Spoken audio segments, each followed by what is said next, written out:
It is Peru's worst single environmental disaster on its Pacific coast.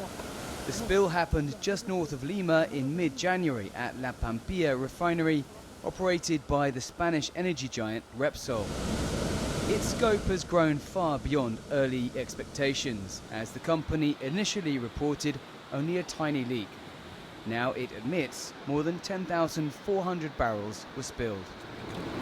More than a month since the incident, Repsol claims the cleanup has advanced by more than 70%. But the impact on local fishermen who can no longer work has been devastating. What's in front of you, this would be full of bathers, the kiosks and restaurants. Now it's deserted because of this disaster. Now we have to come here to eat as we've been out of work for a month. SALCEDO and nearly 50 artisanal fishermen in Naucayama must rely on food donations cooked in a common pot known as an olla común.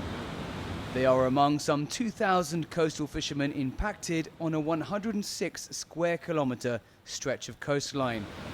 That's roughly the size of Paris, France. From the value of the fisheries in just two districts, Ancón and Chancay, we've estimated an annual loss of profits of $2.3 million. Meanwhile, the impact on the ecosystem is much harder to calculate. As time passes, the thick black crude is less visible.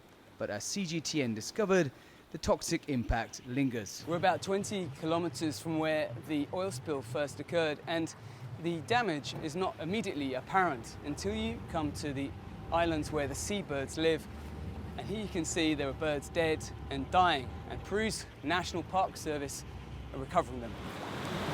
About 10 kilometers from the fishing port of Ancón, the Fishermen's Islands, or Islas de Pescadores, is a protected marine reserve.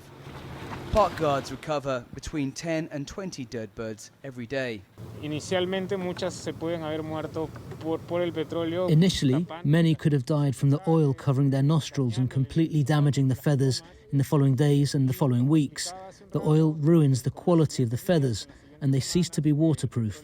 When that happens, the animals die of hypothermia. Repsol estimates the cleanup will cost more than $65 million. It has so far paid more than $400,000 in environmental fines. The firm first blamed the eruption of a volcano in Tonga for causing abnormal waves which triggered the spill. It says an investigation showed the Italian oil tanker Mare Doricum had shifted position abnormally during the discharge, allegations the tanker company denies. Es un hecho objetivo.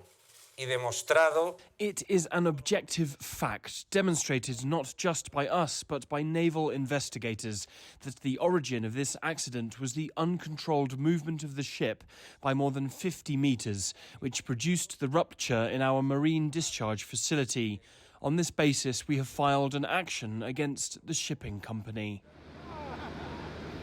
The huge sums of money involved mean that finger-pointing will likely reach Peruvian courts and could take years to settle.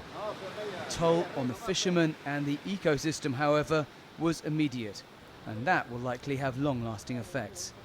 Dan Collyns, CGTN, in Ancón, Peru.